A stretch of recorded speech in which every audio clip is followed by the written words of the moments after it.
అందుకే సార్ దీంట్లో భాగంగా విద్యాశాఖలో మేము వచ్చే సంవత్సరం నుంచి బాలల భారత రాజ్యాంగం ఇవ్వాలని నిర్ణయం తీసుకుంటాం జరిగింది.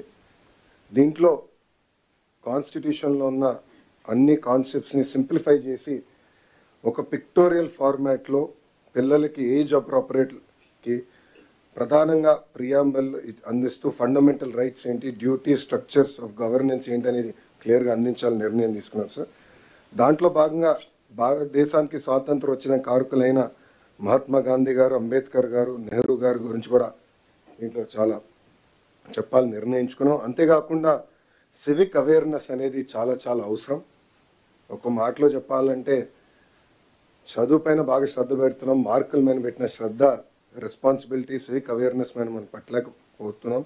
దానివల్ల సమాజం తీవ్రంగా నష్టపోతుందని మేము భావించి principles of justice, equality and fraternity పెట్టాలని మేము నిర్ణయించుకున్నాం. దీంట్లో సింపుల్ స్టోరీస్ రూపంలో పిల్లలకి అర్థే విధంగా చేయాలని మేము నిర్ణయించుకున్నాం. అంతేకాకుండా ఈ పుస్తకంలో ఇంటరాక్టివ్ యాక్టివిటీస్ పెట్టాలని, పజిల్స్, క్విజెస్ ఇవన్నీ పెట్టాలని కూడా నిర్ణయించుకున్నాం.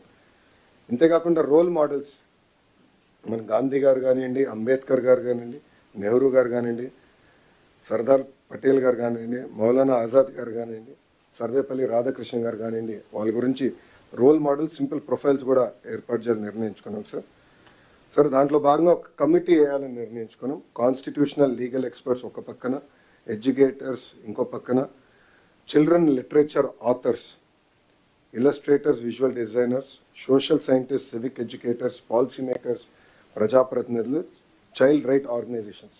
సో వీళ్ళందరినీ ఒక కమిటీగా తీసుకొచ్చి ఒక కాంపిటీషన్ మార్గంలోనే ఈ బుక్ రూపొందించాలనేది మీ ఆదేశాల మేరకు మేము విద్యాశాఖలో చేస్తాం జరుగుతుంది సార్.